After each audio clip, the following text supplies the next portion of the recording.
Deacon Dan was a member of the 1944-45 Donora Dragon football and basketball teams, which went undefeated. He went to W&J College on a football scholarship and became an All-American standout playing fullback. He was drafted by the Los Angeles Rams and spent 6 seasons earning NFL All-Pro honors. He earned his master's degree in theology from the University of Southern Cal and became the assistant to the president at Cal State while continuing his ministry. As a former Donora resident and neighbor to the Towler family, I propose to change the name of Washington Alley, which runs parallel to Waddell Avenue, to the Deacon Dan Towler Way. On 3, we're going to say Deacon Dan Towler Way. 1, 2, 3. Deacon Dan Towler Way.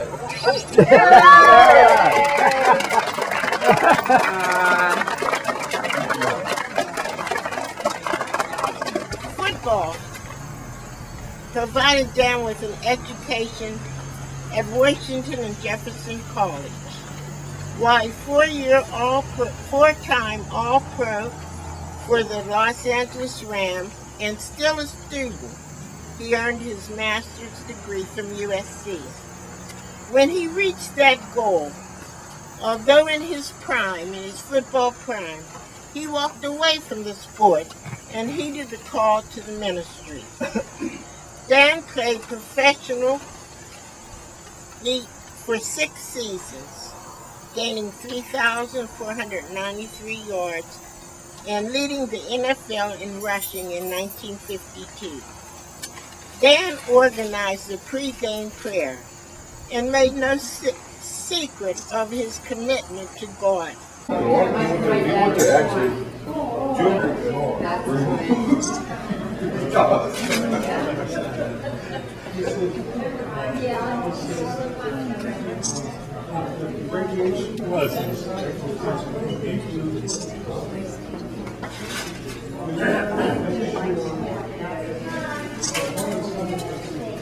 It was a few years back. Yeah. Forced to get out of it. Sat there for an hour talking. He told me everything. Did you get your ticket? I got 2. I got a couple of days. He didn't want me to go. He said, really?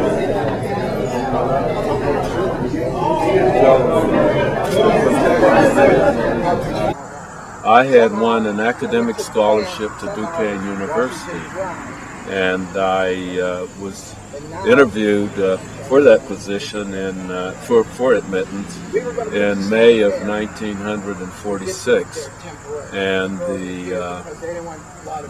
the person who interviewed me at this Jesuit school was a Father Federici. And so he went through the litany of praise, which I appreciated. And then I said, told him, since I come from a family, 7 children, my father never went to school, and his income just mitigates against my getting any financial support from home. So I would like to play football to actually defray some of the expenses. And so he kind of flushed, and he said, well, the university has scheduled Clemson, North Carolina State, Wake Forest, and some other schools, and if we have an athlete of color on the squad, they'll cancel the game. So I said, well, you mean that I can't play football here, even though you will accept me full-time as a student, but then deny me the opportunity to participate in all the extracurricular activities of the institution? And he said, well, I don't make the rules. And so about less than Dan and I were in communication. Dan called me up and he said, Coop, where are you going to school this fall? And then before I could answer, he said, well, I've signed on at Washington and Jefferson College, and I think they would be interested in you likewise.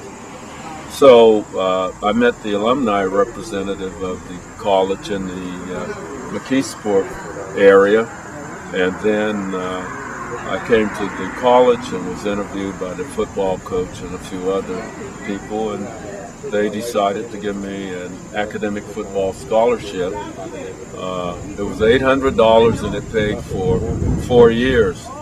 And then I left home with $60, my sister's luggage, and my parents' prayers, and so that was the beginning of my career at Washington and Jefferson. Yes, we were first strings the first year.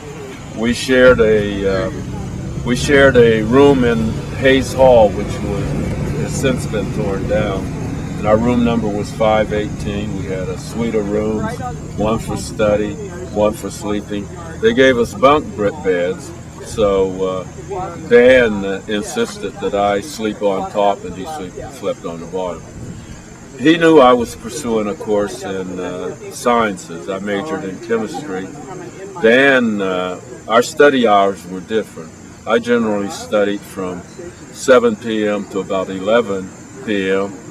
while Dan was asleep. And then he would get up 11:30, midnight, and study to about 3 in the morning.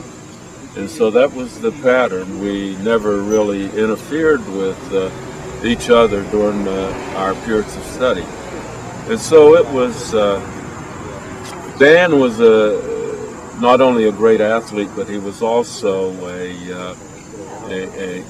very bright individual. He took 4 years of Greek and was successful in passing the courses in Greek. He was a pre-divinity student, and he later went on and received a bachelor's in divinity. And then while professional football player with the Los Angeles Rams, during the off-spring season and during at nights, he was able to get a doctorate at Southern Cal in education. But the interesting thing about Dan was a student, humanitarian, an educator, and really a spokesman for people in general. So it was an interesting 4 years, and we maintained a lifetime friendship until he died in 2001. Well, in track and field, even though we were in the spring, it mitigated against our really being able to fully participate in track and field because we had spring football practice. But in the intramural meet, one of our classmates, Sam Giampetro, was running the 100. We ran the 100 yards at that time. We did not run the meters. Yes, and so Dan and I decided that we would let Sam Giampetro win. I think that was in an actual meet, so that he could get a letter. So we decided on that. But for a person 6 feet 2.5 and 230 pounds, I've never seen a faster person. He ran 109.7 seconds, and he was very modest.